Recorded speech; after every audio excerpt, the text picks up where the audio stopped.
Saya mau cerita sebentar tentang khol. Dulu 84 guru saya Kiai Haji Maimun Zubair, semua mas saya se-Indonesia rawuh ke sini untuk muktamar, termasuk bapak kandung saya Kiai Haji Nur Salim ikut datang, ikut menyaksikan betapa pondok ini zaman itu masih Kiai As'ad jadi tonggak sejarah penting dalam NU, yaitu kembali ke Khittah 26.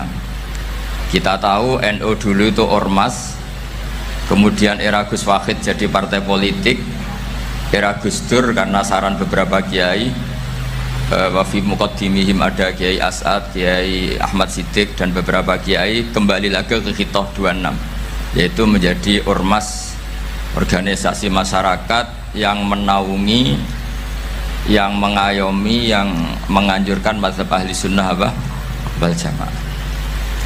Tadi Gus Azaim cerita betapa pentingnya para pendiri, para muassis yang diibaratkan sebagaimana pohon. Saya masih ingat dawe Mbah Mun. Saya nanti cerita mas saya sebentar, terus cerita kitab Al-Ataqoh As-Somadiyah dikarang Said Muhammad, fawaidnya maksudnya. Kalau Islam Arab, ini kata Mbah Mun, kalau Islam Arab itu contohnya kayak pohon kurma, jadi kuat. Dan wajah tasbihnya itu di daunnya tidak jatuh. Tapi kalau Islam Indonesia kata Mbah Mun itu kayak padi, jadi ya agak doyong-doyong sedikit gitu.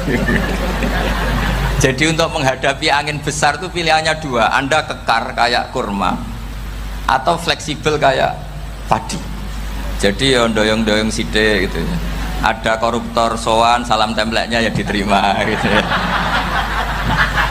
Ada calon bupati cantik ya didukung, pokoknya agak-agak doyong gitu. Tapi baru kayak doyong itu nggak bisa roboh karena fleksibel. Jadi kazar in akhraja syatahu, jadi ada dua tamsil. Karena memang menghadapi orang fasik, orang dolim ini, kita sebagai ulama itu ya kebingungan. Ini mungkin Ki Afif bisa bakul masail ini.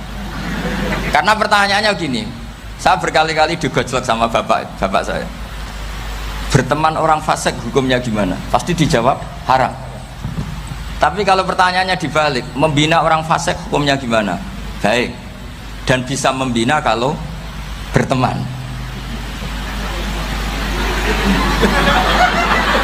Makanya Gus Azaim pernah bikin seni deh, muktamar seni. Anggap saja madhabnya seperti itu gitu. Jadi ya agak doyong-doyong sedikit. Masa ketop berteman orang yang macam-macam, tapi itu fleksibel. Nyatanya tetap soleh sampai sekarang gitu. Itu berarti itu ya gitu kata Mbah Mun itu. Jadi untuk menahan angin yang besar pilihannya hanya dua, Anda kokoh kayak pohon kurma atau fleksibel kayak padi. Nah, Islam Indonesia kata Mbah Mun itu pari wae katanya, padi. Jadi ungkapan-ungkapan para mas saya ini penting karena khazanah yang saya baca. Saya berkali-kali cerita ini dalam kitab Khilyatul Auliya. Itu Abu Nu'aim Al-Asfihani cerita tentang riwayat Sufyan bin Uyainah, ini gurunya Imam Syafi'i. Itu setiap kali Nabi Isa dan Yahya, ini dua nabi yang sekurun, sama-sama masih muda. Nabi Yahya itu senengannya dolan ke orang-orang soleh, menyambangi orang-orang soleh. Tentu itu bagus. Tapi kalau Nabi Isa ini suka menyambangi orang-orang yang fasik, orang-orang yang nggak jelas. Ketika dua beliau ini ketemu, tentu yang perlu jawaban Nabi Isa karena kontroversi, berteman sama orang-orang yang nggak jelas. Kata beliau, innama ana tabibun udawil mardo. Seorang kiai, seorang nabi, orang yang baik itu ibarat dokter. Di mana-mana dokter tuh ngobati orang yang apa? Sakit. Kalau Anda dokter dan peneliti satu penyakit, pasti cari daerah yang banyak pandeminya. Masa neliti pandemi di orang-orang yang apa? Sehat. Jadi ini juga perlu dibahsul masailkan, karena tadi dibolak-balik itu. Bina orang berteman orang fasik hukumnya haram, karena wa in kana dasarrin fajannibhu sur'atan. Tapi kalau bina orang fasik hukumnya baik. Bisa bina kalau berteman. Jadi fikih itu ya karek diwolak-walik. Makanya sholat juga gitu, sholat yang tumak ninah yang lama itu ya bagus. Masa jagongan mbek pangeran nggak asik, jagongan sama teman aja asik, masa jagongan sama pangeran tidak apa asik. Tapi kalau Ibnu Abbas sholat tuh cepet. Ketika ditanya kenapa kalau anda sholat cepet, setan baru tata-tata mau goda saya sudah selesai kata. Karena setan itu ya jaga jaim tuh, jaga image. Jadi kalau mau goda orang itu ya surinan dulu, macak-macak dulu. Ternyata mau ke situ sholatnya sudah selesai. Lah kebetulan mazhab saya itu yang kedua itu gitu. Jadi kalau Gus Azaim itu sholat lama sekali. Itu ada mazhab tandingan, yaitu mazhab saya. Itu karena ini sepuh saya, meskipun top beliau tapi sepuh saya. Saya sudah 50, beliau baru 40. Ini berarti baru memulai kiai. Kalau pakai umur nubuah ini baru memulai. Jadi mazhab itu penting. Jadi pembanding itu harus diutarakan. Sehingga dalam fikih manapun itu sebuah mazhab itu harus diuji itu lewat pembanding. Dulu itu setiap debat fikih antar ulama itu mesti nggak ada yang menang. Misalnya saya kiai kelihatan miskin tuh ya baik supaya santri-santri yang miskin itu punya teman gitu. Karena rata-rata santri itu miskin. Nah, dikancani kiai kan seneng gitu. Tapi problemnya kiai yang miskin itu ya nggak bisa nolong santri karena dia sendiri apa miskin. Makanya dulu Imam Syafi'i itu pengagum orang miskin. Setelah ngaji Imam Malik tanya, ya Imam Malik, orang yang sealim jenengan itu siapa? Jawabnya Imam Malik lucu. Dulu Abu Hanifah, sekarang orangnya sudah meninggal ya. Ilmunya dititipkan atau diwaris oleh Muhammad bin Hasan Asy-Syaibani. Akhirnya Imam Syafi'i dibiayai Imam Malik ke Irak. Imam Syafi'i miskin, bisanya ke sana dibiayai Imam Malik. Itu seperti Abu Ya Said Muhammad masyhur, ini murid beliau. Kalau ada santri boyong kan mesti apa? Disangoni. Ketika datang ke Irak, Muhammad bin Hasan Asy-Syaibani itu nata uang, nata emas itu di ruang tamu. Jadi ngitung uang itu di ruang tamu. Miliatan. Ini kaget, ini kiai kok kedonyan kata Imam Syafi'i gitu. Tapi apa kata Muhammad bin Hasan Asy-Syaibani? Anda kagum ini, Anda kaget ini. Kalau kamu menyoal orang soleh kaya, ini tak kasihkan orang-orang fasik, biar dipakai judi, dipakai selingkuh, dipakai maksiat. Jangan-jangan harta ini harus tetap di orang soleh. Kalau ke orang fasik bahaya. Berarti kiai boleh kaya, boleh. Semenjak itu ada gerakan kiai kudu sugih. Ya ada yang kesampaian, ada yang enggak gitu aja. Tapi karena kalau pakai logika fikih, harta itu fitnah. Oke, seakan-akan harta itu masalah. Tapi kalau ini dikuasai orang dolim, maka masalah besar. Jika orang-orang soleh ini harus juga menguasai harta. Nah, terus lama-lama dikiaskan kekuasaan. Kalau yang kuasain orang fasik, orang tidak sholat, ribet. Akhirnya kiai terus dukung, ya akhirnya ikut politik tadi. Nak menawa bupatinya kena diatur gitu. Diatur kon sholat, orang yang sesi proposal, maksudnya diatur keng sholat maksudnya. Ini cerita-cerita apa logika fikih. Makanya saya sering ngaji kitab-kitab itu, diantara yang saya suka adalah ada dialog besar yang terjadi di antara orang-orang pilihan, termasuk bahkan di antara para nabi dan Tuhan. Jadi unik, Allah sendiri kadang mengajari kecerdasan para nabi itu ya lewat dialog. Masyhur itu, Nabi Ibrahim itu punya ruang khusus untuk sholat dan tidak boleh siapapun masuk situ. Tahu-tahu ada yang sudah di situ. Beliau membuka, kaget. Siapa memberi izin ke kamu yang punya rumah ini? Saya yang punya rumah dan saya tidak memberi izin kamu. Yang memberi izin saya itu yang punya saya, kamu dan rumah ini. Yaitu Allah Ta'ala katanya. Wah berarti kamu malaikat dong? Iya, saya malaikat Israel. Disuruh nyabut nyawa kamu kan? Ya agak sopan karena nggak pernah mondok di Salafiyah gitu, namanya malaikat Israel itu. Itu akhirnya Nabi Ibrahim bilang, wah itu keliru, Anda pasti keliru. Hal ra'aita habiban yumitu habibah, hal ra'aita khalilan yumitu khalilah. saya ini Khalilur Rahman, saya ini kekasih Allah, masa ada kekasih bunuh yang dikasih? Itu Israel akhirnya ngaji, masuk akal juga. Ternyata perintah ini mungkin hoax ya, pokoknya dia terus mikir akhirnya. Iya ya, masa ini kekasih Allah kemudian oleh Allah dibunuh, dimatikan. Terbanglah Israel, matur lagi, ya Allah, kata Ibrahim, hal ra'aita khalilan yumitu khalilah. Masa kekasih bunuh yang dia apa? Kasih. Kayaknya masuk akal Gusti. Mulai ngaji lah kira-kira gitu malaikat itu. Akhirnya oleh Allah dijawab, ya sudah begini, kamu datang ke Ibrahim bilang, hal ra'aita habiban yakrahu ayyalqa habibah. Masa kekasih tidak siap ketemu yang dikasih? Nah, jadi akhirnya Nabi Ibrahim, Israel datang lagi. Logikanya sekarang nggak gitu, begini katanya, diajarin. Hal ra'aita habiban yakrahu ayyalqa habibah. Masa kekasih tidak siap ketemu yang dikasih? Terus kata Ibrahim, oke, ya, terus mau meninggal. Jadi kalau jenengan cinta betul sama Allah ya harus, ya tidak usah, jangan sekarang, tapi kalau mati di rumah aja, kalau di pondok ngerepotnya kiainya nanti. Tapi nanti setelah punya cucu banyak lah. Nah, barokahnya baca ini, dialog-dialog orang pilihan ini akan tersibak. Karena tidak dalam semua kebaikan itu nggak ada logikanya, rata-rata ada logikanya. Misalnya begini, kalau Anda orang soleh, kemudian anak Anda pamit mau sekolah di Jerman, pilihan Anda mengizinkan apa enggak? Karena potensi jadi fasik ya tinggi, karena di tempat-tempat maksiat. Potensi berdakwah dari daerah yang untuk daerah yang tidak ada dai-nya menjadi ada. Itu mesti ulama itu berdebat.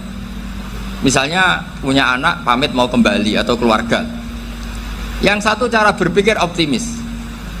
Awal ada dai di beberapa negara Eropa itu ya barokahnya imigran, pekerja, mahasiswa. Dan semua itu bumi Allah, harus ada tasbih, harus ada tahmid. Dan itu harus dimulai dari kemauan atau mengizinkan anak asuh kita ke sana. Tapi di sisi yang lain potensi jadi fasik itu tinggi sekali. Wamana iman pas-pasan. Nah, hal-hal seperti ini itu pasti jadi perdebatan. Dan kita harus menjawab. Dan tadi kayaknya di semua Basul Masail Pondok Salafiyah jawabnya pede semua, nggak ada ragu, nggak ada khilaf. Baguslah kalau pede. Meskipun nanti mungkin ada ulama lain yang cara berpikir apa? Berbeda. Sehingga ini saya cerita ya.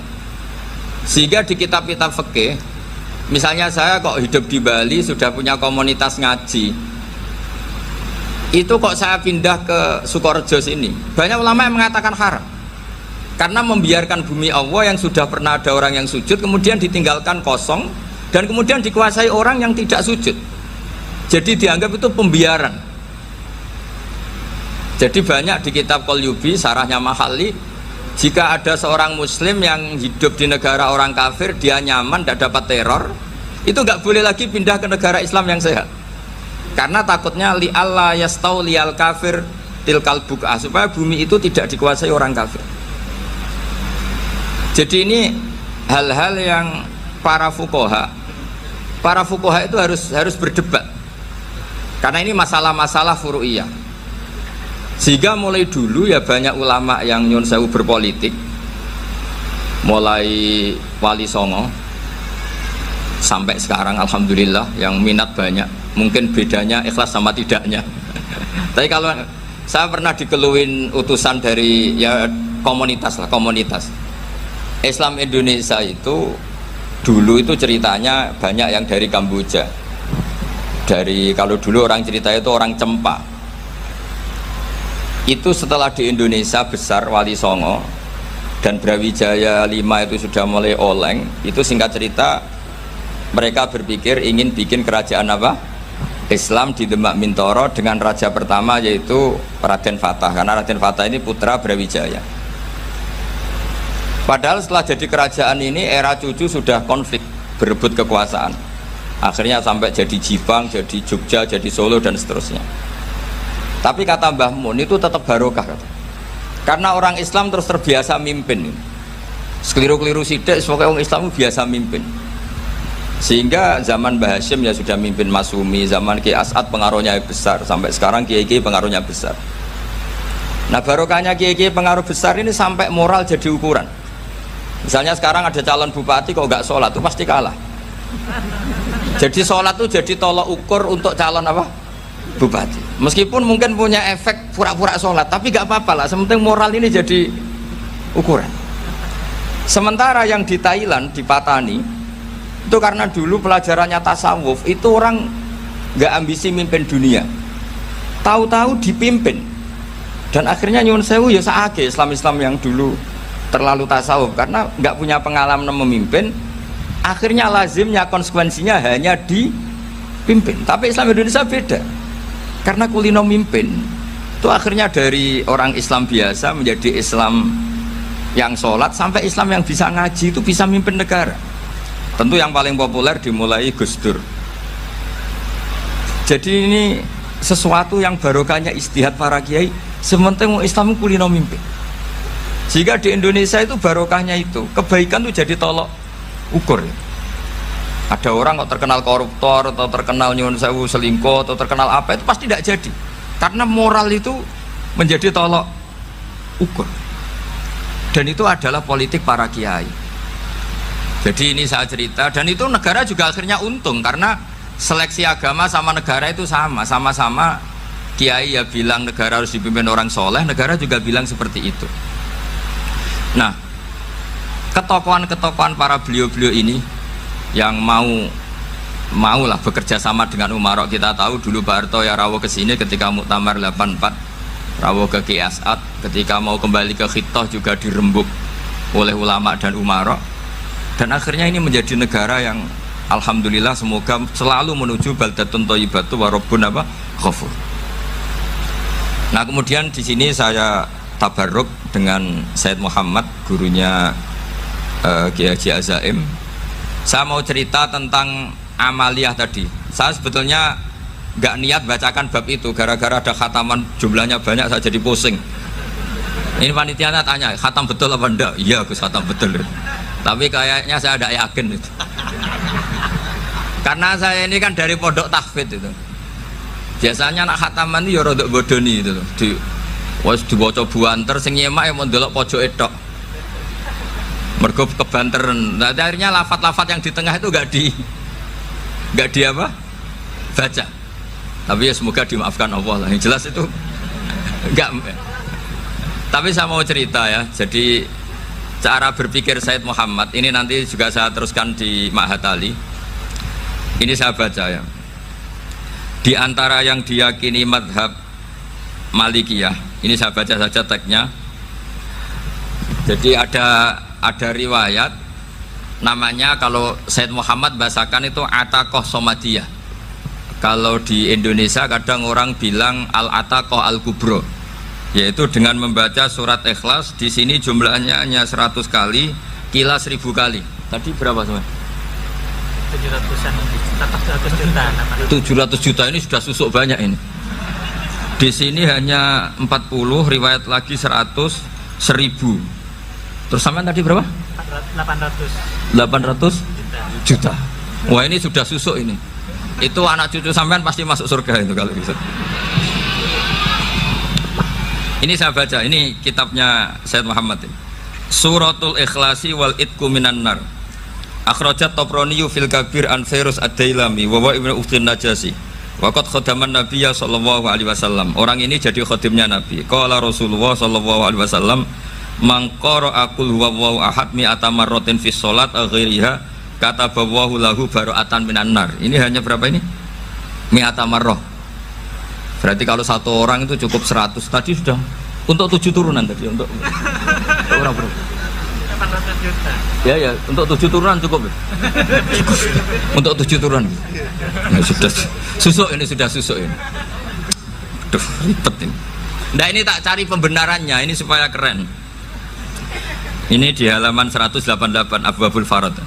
Warwa Ibrahim bin Muhammad Al-Khiyari fi fawaitihi an Khudzaifa marfu'an. Man qara'a qul huwallahu ahad alfa marratin faqad ishtara nafsahu minallah. Berarti 100, ada riwayat lagi 1000. Nanti tak carikan lagi yang berapa? 1 miliar mungkin. Jangan banyak-banyak. Nah ini saya baca ya. Wa hadzal adatu huwa al ma'rufu bi ataqatis somadiyah. Wa qad nassa jama'atun mutaakhiril malikiyah ala istihbabi ataqatis somadiyah. Wa haddu ala qiraatiha wa istimaliha. Minhum Asy-Syaikh Abdus Salam Al Asmar sak teruse ini. Jadi kullu haula'i istahabbu ataqatas somadiyah ma'atirafi ba'dihim kal misnawi bisyidati fi hadisiha. I'timadan ala anna hadza minal fadha'il allati yutasahalu fiha. Faman sa'a yasta'milaha roja'a khusula ma fiha fala ba'sa bidzalik ala syarti alla ya'taqida thubuta dzalika anin nabi sallallahu alaihi wasallam hatta la yaqa fil kitsbi alaihi.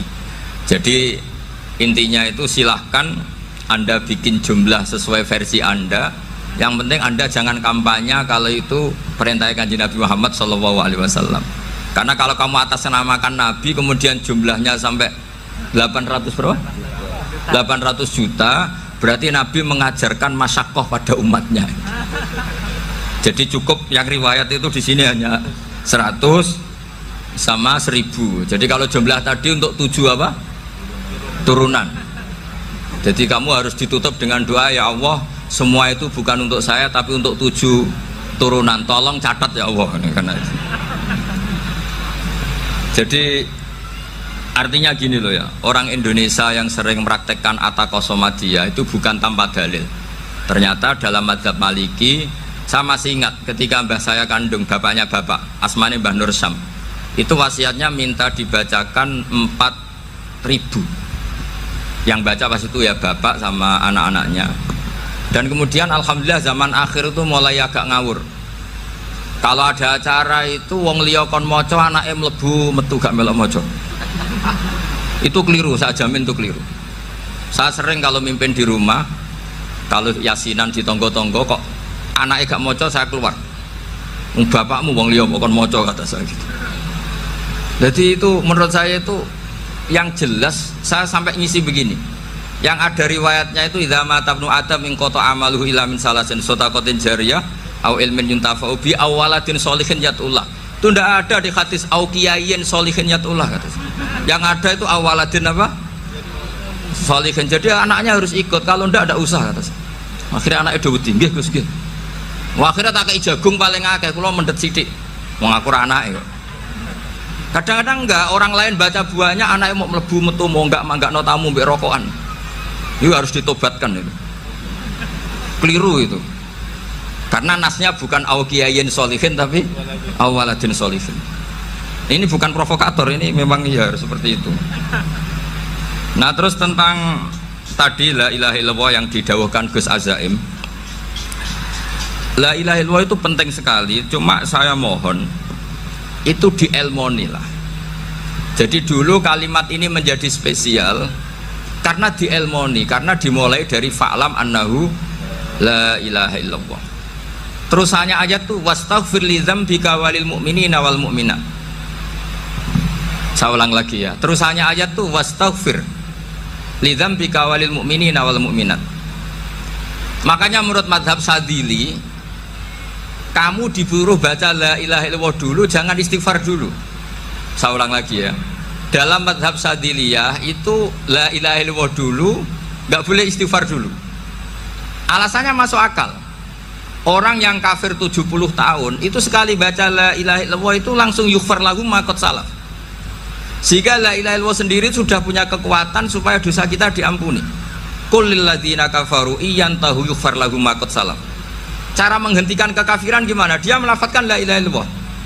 Ini kalimat yang begitu saktinya sampai orang yang kafir puluhan tahun itu dosanya semuanya terhapus hanya karena melafadzkan la ilaha illallah. Nah, makanya kata Abdul Hasan Asyadili wastaghfir li dzambika ay biadil kalimah. Seseorang sah diistighfar itu kalau melafadzkan la ilaha illallah. Misalnya ada orang kafir mati kafir, sah nggak anak cucunya mengistighfari dia? Tidak sah karena belum melafadzkan la ilaha illallah. Makanya kata Abdul Hasan Asyadili wastaghfir li dzambika ay bihadil kalimah. Sehingga lafadz ini spesial betul. Tapi kadang-kadang beberapa mursyid cara berpikir lain. Ini kalimah thayyibah harus dibaca orang suci, sehingga mendahulukan apa? istighfar untuk supaya pas ngelafatkan kalimat thayyibah sudah dalam keadaan apa? Suci. Itu juga masuk akal. Tapi secara meyakinkan saya sendiri lebih mengikuti manhajnya Abil Hasan Asyadzili karena alasannya tadi, yang kafir puluhan tahun saja langsung luntur dosanya karena melafatkan la ilaha illallah. Artinya la ilaha illallah sendiri sudah bagian dari istighfar. Nah, ya tadi buktinya fa'lam annahu la ilaha illallah terus wastaghfir lidzambika walil mu'minin. Jadi orang sah diistighfari itu setelah dipastikan sah tauhidnya. Jadi setelah tauhidnya sah yaitu la ilaha illallah baru sah apa? Diistighfari. Sehingga orang kafir, saya ulang lagi, orang kafir yang mati kafir anak cucunya tidak boleh apa? Tidak boleh menistighfari. Terus saran saya kedua, la ilaha illallah itu filosofinya itu nafyun li uluhiyati ghairillah wa isbatun li uluhiyatillah wahdah. Filosofi la ilaha illallah itu gimana? Menafikan semua selain Allah itu tidak Tuhan dan hanya menuhankan Allah semata. Nah itu caranya gimana? Caranya kita harus terbiasa ini, karena tadi saya dibilangin panitia ini rata-rata mustameknya atau mustamiatnya ini santri. Caranya gimana? Dilatih pakai logika. Saya berkali-kali cerita kalau ngaji, saya sekaligus kampanye. Allah itu Tuhan yang begitu fair. Untuk menjadi Tuhan Allah mempersilahkan, ada kualifikasi Tuhan. Jadi boleh dikompetisikan, itu boleh kata Allah. Gak apa-apa kamu ngaku Tuhan gitu kata Allah. Tapi nak ngaku pangeran itu paling gak ya direputasi lah. Ada verifikasinya lah. Dimulai dari apa? Ya kalau jadi Tuhan itu setidaknya bikin langit bumi lah, aturannya gitu. Jadi kalau daftar bupati ya daftarlah ke KPU. Masa tahu-tahu jadi apa? Tuhan kemudian tidak punya prestasi bikin langit bumi. Sehingga Allah itu cara ngendikan itu ya fair. Qul ara'aitum ma tad'una min dunillah aruni madza khalaqu minal ardi am lahum syirkun fis samawat. Coba yang kamu tuhankan selain saya, prestasinya apa? Ketika saya bikin bumi itu apa ikut bikin? Terus am lahum syirkun fis samawat. Kalau bikin langit, kalau nggak bisa ya urun lah gitu. Urun semen apa urun bego, pokoknya urun lah gitu. Urun ora, gawe bumi ora, ngerti-ngerti ngaku dadi pangeran. Kul hatu burhanakum. Jadi ya kan ya lucu kan, misalnya syarat kiai di Salafiyah kan keluarga Kiai As'ad, cucunya ngaji ngalim. Orang keluarga Kiai As'ad terus muni, aku kiai utama di Salafiyah. Oh mesti dipenjara ya kan. Lah yo gak gawe langit bumi, gak ada prestasi terus ngaku sebagai apa? Tuhan. Sehingga fair. Makanya saya berkali-kali cerita. Jubair bin Mut'im itu punya anak namanya Muhammad. Ini sudah orang alim, Muhammad bin Jubair bin Mut'im. Itu cerita awala islami abihi. Mut'im itu orang pinter sekali. Saking pinternya dia jadi delegasinya orang Quraisy datang ke Rasulullah sebagai negosiator untuk membebaskan Asra Badrin, tawanan perang apa? Badar. Yang namanya disuruh itu pasti orang pinter. Tapi apa yang terjadi ketika nginep di masjid? Karena zaman itu gak ada hotel, nanti jadi geger. Orang musyrik nginep di masjid hukumnya gimana? Pasul masail tok. Zaman itu mau tidak mau. Kalau sekarang kan ada hotel, kiai juga punya wisma. Apa yang terjadi? Orang ini cerdas sekali. Dan delalah Nabi pas sholat maghrib itu baca wattur wa kitabim mastur sampai am khalaqus samawati wal ard. Ya kalau kamu jadi Tuhan ya setidaknya menciptakan langit bumi lah. Namanya jadi Tuhan ya ada persyaratan ya. Paling tidak punya reputasi menciptakan langit bumi. Atau kalau jadi Tuhan setidaknya reputasinya itu enggak diciptakan yang lain. Am khuliqu min ghairi syai'in. Ini jadi Tuhan kok punya bapak, punya ibu. Ini jadi Tuhan kok lahirnya di bumi, ada tanggal lahirnya, ada tahun.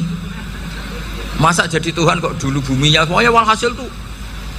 Akhirnya Nabi ketika salam sholat maghrib, dia datang, ya Rasulullah, akalku habis oleh ayat yang barusan kau baca. Sudah saya Islam saja. Argumentasi selain Allah Tuhan itu batal. Itu, nah saya mohon santri-santri Salafiyah itu baca Quran sampai seperti itu. Jadi jangan hanya khataman banyak-banyakan maksudnya. Ini bukan nyindir ini, ngamuk ini. Jadi ya khatamannya tadi lah 1000 atau berapa lah, jangan banyak-banyak. Juga kasihan malaikat yang nyatet kan. Wong baru subhanallah alhamdulillah aja di teks hadisnya abad al malaikah kan ditete. Itu baru subhanallah alhamdulillah itu sudah mencapaikan malaikat. Makanya saya wiridan tuh arang-arang kasihan malaikat karena nanti jadi itu ya ada madhabnya itu. Jadi kalau Gus Azaim sholat lama tak saingi sholat cepet tuh sama-sama ada madhabnya. Yang cepet kayak saya tadi, setan pas tata-tata mau goda pas rukuk saya sudah itidal, mau goda itidal saya sudah sujud, pusing dia. Tapi jangan tiru, ini madhab yang agak-agak khusus lah, sudah cara orang Madura agak khilaf khusus. Khilaf ya, khilaf ini agak khilaf ini sudah. Tapi saya ingin lah, sampean kalau ngaji Quran itu dilatih berlogika. Jadi Allah itu fair, nggak apa-apa kalian ngaku Tuhan tuh nggak apa-apa, tapi tunjukkan prestasi kamu apa. Aruni madza khalaqu minal ardi am lahum syirkun fis samawati am khalaqus samawati wal ard. Diulang lagi, am khuliqu min ghairi syai'in. Setidaknya kalau jadi Tuhan itu ya nggak butuh yang lain lah. Masa jadi Tuhan kok wujudnya saja butuh orang lain, butuh bumi, eksistensinya butuh makan, butuh minum. Makanya Allah cara meniadakan uluhiyah selainnya itu Allah tuh redaksinya tuh mengena sekali. Yaitu tadi dengan cara-cara seperti itu. Sebagian ayat disebutkan ma asyattuhum khalqas samawati wal ardi wala khalqa anfusihim. Wong Tuhan kok nggak punya reputasi bikin langit, bikin bumi, bahkan untuk menciptakan diri saja nggak bisa. Ya sudahlah, kamu tidak usah ngaku Tuhan, nggak level kata dia gitu. Akhirnya terus ditemukan Tuhan yang sejati, yaitu wal awwalu wal akhiru wal zahiru wal batin. Itu yang Mut'im ini tadi termasuk orang yang sangat cerdas sekali. Padahal itu bacanya bukan pas basul masail, enggak. Nabi pas sholat maghrib, juga bukan pas ceramah, enggak. Tapi itu didengarkan. Makanya termasuk ini spesial untuk hormat saya kepada Ki As'ad. Makanya saya ini kalau mentasjek santri-santri ini agak sensitif, tapi sudah saya tidak perlu takut fitnah. Saya termasuk kenapa saya ingin jadi ahli tafsir, tentu yang membentuk itu Mbah Maimun dan bapak saya. Bapak saya itu hafal Quran kayak hafal Fatihah, saking senengnya Quran. Mungkin bisa kamu saingi itu. Itu adalah orang kafir itu bisa paham Quran. Itu sangat menyinggung saya. Orang kafir itu bisa paham Quran. Ketika Umar Islam itu karena mendengar apa coba? Mendengar apa? Quran. Dan itu masih kafir apa sudah Islam? Masih kafir karena kalimat-kalimat yang di Quran itu begitu jelas, wal kitabil mubin, sehingga didengarkan orang kafir pun tuh ngefek. Makanya ketika Umar datang ke saudari putrinya, kemudian dengar Toha ma anzalna alaikal Quran apa? Litasqa, itu dia terus iman. Begitu juga Mut'im. Itu ketika dengar Nabi baca surat At-Tur ya langsung iman.